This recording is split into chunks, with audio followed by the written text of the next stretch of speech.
Hello students, how are you? I hope all are well. Now we can enter the class. Last class we studied about the economics and its nature, meanings, isn't it? I think all of you understood well. Now we can see the next topic, economics, scope of economics. Scope of economics refers to the subject matter of economics. Subject matter of economics consists wants, effort, production, distribution and exchange and consumption.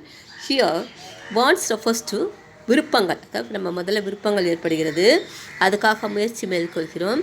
முயற்சி நடவடிக்கையாக உற்பத்தி நடவடிக்கையும் பகிர்வு நடவடிக்கையும் நுகர்வு நடவடிக்கையும் செயல்படுகிறது. So it is just like cycle. Wants, effort, production, distribution and exchange and consumption. Economics focuses on the behavior and interactions among economic agents, individuals and groups belonging to an economic system. பொருளாதாரம் தனி மனித சமுதாயம் எவ்வாறு பொருளாதார முறைகளுடன் செயல்படுகிறது என்பதை விளக்குகிறது. Economics studies the ways in which people use the available resources to satisfy their multiplicity of human wants. மேலும் பொருளாதாரம் எதை பற்றி ஆராய்கிறது பார்க்கும்பொழுது பல்வேறு விருப்பங்கள் எண்ணற்றவையாக இருக்கிறது. அதாவது multiplicity of available wants. With the multiplicity of wants try to satisfy their wants by the available resources.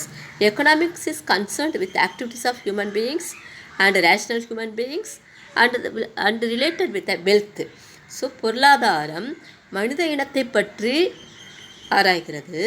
மேலும் அந்த மனித இனம் எப்படிப்பட்டதாக இருக்கிறது, ரேஷ்னல் ஹியூமன் பீயிங்ஸ், பகுத்தறிவுடைய மனித இனத்தை பற்றியும், and also it is related to wealth constitute, செல்வம் தொடர்புடையான மனித நடவடிக்கையும் ஆராய்கிறது.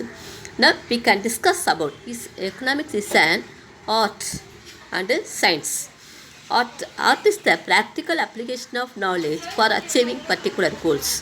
Economics provides guidance to the solution to all the economic problems. A.C. Pigou, Alfred Marshall and others regard positive science. Economics is an art. Here art என்பது கலையியல். அதாவது it is a practical application of knowledge to achieving particular goals. ஒரு குறிப்பிட்ட லட்சியத்தை அடைய நாம் மேற்கொள்ளும் அறிவு சார்ந்த நடவடிக்கை தான் என்னது, ஆர்ட், அதாவது ஒரு கலை. Economics provides guidance to the solution to all the economic problems. பொருளாதாரம் என்ன செய்கிறது, பொருளாதார பிரச்சனைகளை தீர்வதற்கு சில நடவடிக்கைகளை கூறுகிறது. ஸோ இப்படி பார்க்கும்போது economics is an art, also art. இப்போ நம்ம என்ன சொன்னோம், ஒரு குறிக்கோளை அடைய வழிமுறைகளை கூறுவது கலையியல் என்று சொன்னோம் இல்லையா. அதே மாதிரி ஒரு குறிப்பிட்ட பிரச்சனைகளுக்கு தீர்வு அளிப்பது பொருளியல் சொல்கிறோம். So A.C. Pigou, Alfred Marshall says that economics is an art. So பொருளியல் என்பது ஒரு கலையியல் ஆகும். Now we can discuss economics as a science. Science develops the relationship between cause and effect. Economics relationship science develops the relation between cause and effect. அதாவது அறிவியல் என்பது காரணம் மற்றும் விளைவுகளை ஆராய்கிறது. The laws are experimented in laboratories. Economics also examines the relation between causes and effects. பொருளியலும் காரண விளைவுகளை பற்றி தான் ஆராய்கிறது. எந்த ஒரு விதி சொன்னாலும் அந்த விதிக்கான காரணங்கள் விளைவுகளை பொருளியல் ஆராய்கிறது. ஸோ சயின்ஸும் அதே தான் செய்கிறது.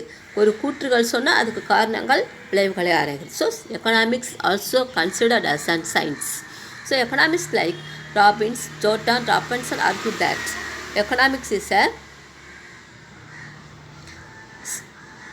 science. So hence it's rightly considered as both an art. Economics is an art and science. Economics is art and science. அதாவது பொருளாதாரத்தை அறிவியல் என்றும் கூறலாம், கலையியல் என்றும் கூறலாம். Now we can see positive science and normative science. What is positive science? Positive science deals what it is. It means analyzes the problem on the basis of facts and economics its causes. For example, at the time of a price increase, its causes are analyzed. Positive science என்பது இயல்புரை இயல், அதாவது இயல்புரை இயல் என்பது உள்ளவரை உள்ளவாறு கூறுகிறது. For example, விலை ஏற்றம் ஏற்படும் போது அதற்கு காரணங்களை ஆராய்கிறது. That is positive science. On the other hand, normative science to a question like what ought to be answer the question to what ought to be.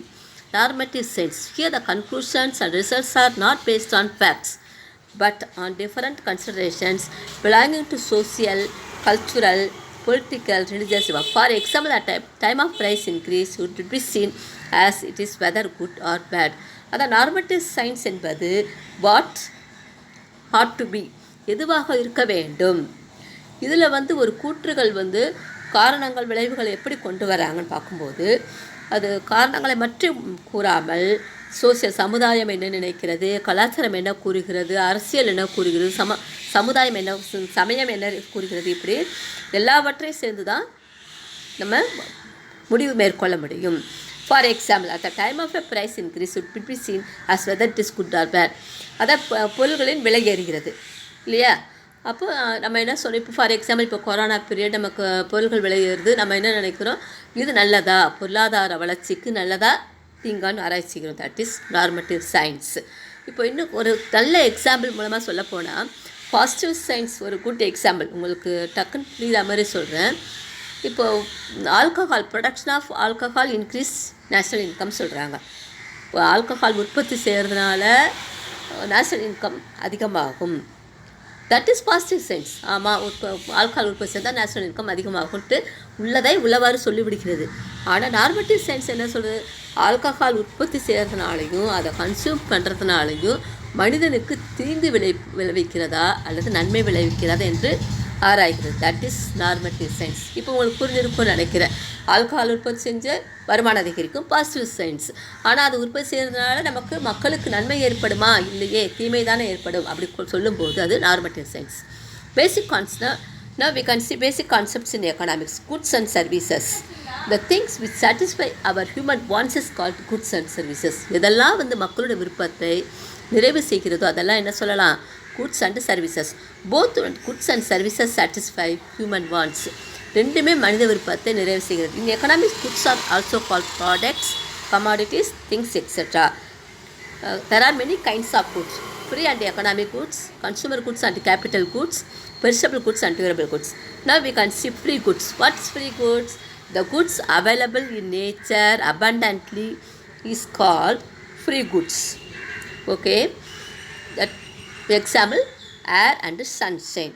The goods which have value in exchange, பரிமாற்ற மதிப்பு எதெல்லாம் பெறுகிறதோ அது economic goods. For example, water. Nowadays water got the exchange value. So water is considered as economic goods.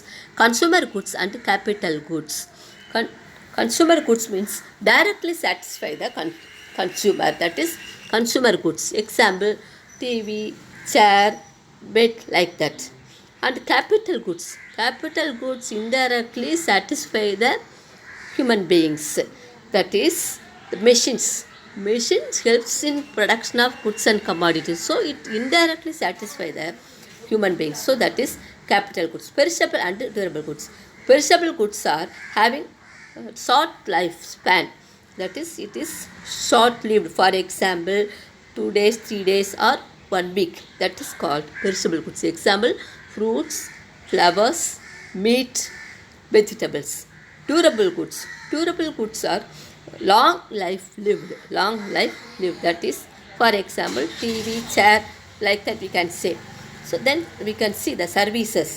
Services has some features. Intangible. Services, intangible means the things are not physical objects. We can't touch it.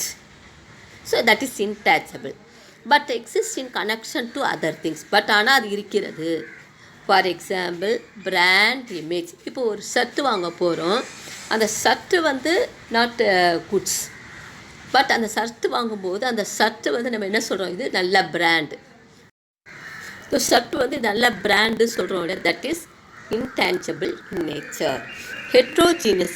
The services vary across religions, cultural backgrounds and person to persons.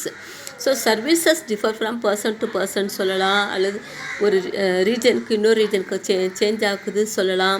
That is changes. For example consulting physicians and music. ஒரு doctor நல்லா இருக்கிறாங்க, நல்லா consult கொடுக்குறாங்க நம்ம சொல்கிறோம், இன்னொரு doctor consultation நல்லா கொடுக்க மாட்டேன்னு சொல்கிறோம் இல்லையா. So that services vary from person to person, place to place, region to region, like that. Then inseparable from their makers. Services inseparable from their makers. For example, இப்போ நல்ல எக்ஸாம்பிள் சொல்லலாம். இப்போ நீங்கள் கமலஹாசன் சொல்லுவீங்க, he is talented person. Did you get their talent from him? அவங்ககிட்ட தான் அவங்களுடைய டேலண்ட்டை நம்ம பிரித்து எடுக்க முடியுமா? உன்னுடைய டேலண்ட்டை எனக்கு கொடுன்னு சொல்லிட்டு உங்கள் கிளாஸில் நல்லா படிக்கிற பசங்க இருப்பாங்க. நீ நல்லா படிக்கிறியே, உன்னுடைய அந்த அறிவு திறமை எங்ககிட்ட கூட நீங்களால் வாங்கிக்க முடியுமா? That is inseparable from their makers. Next one is utility. Utility is the want satisfying power of a commodity or service. மக்களின் விருப்பத்தை நிறைவு செய்யக்கூடிய பொருள்கள் தான் நம்ம என்ன சொல்கிறோம், விருப்பத்தை சாட்டிஸ்ஃபைங் பவர். மனித விருப்பத்தை நிறைவு செய்யும் திறனை தான் நம்ம என்ன சொல்கிறோம், யூட்டிலிட்டி சொல்கிறோம். There is 6 types of utility: form utility, time utility, place utility, service utility, possession utility and knowledge utility. Form utility means the normal cotton cloth does not got utility because it did not get the shape.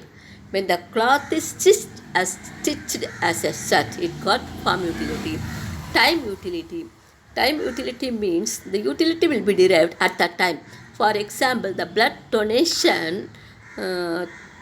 will got utility when the operation takes place. Operation நடக்கும்போது தான் அதுக்கு பயன்பாடு ஏற்படும். That is time utility.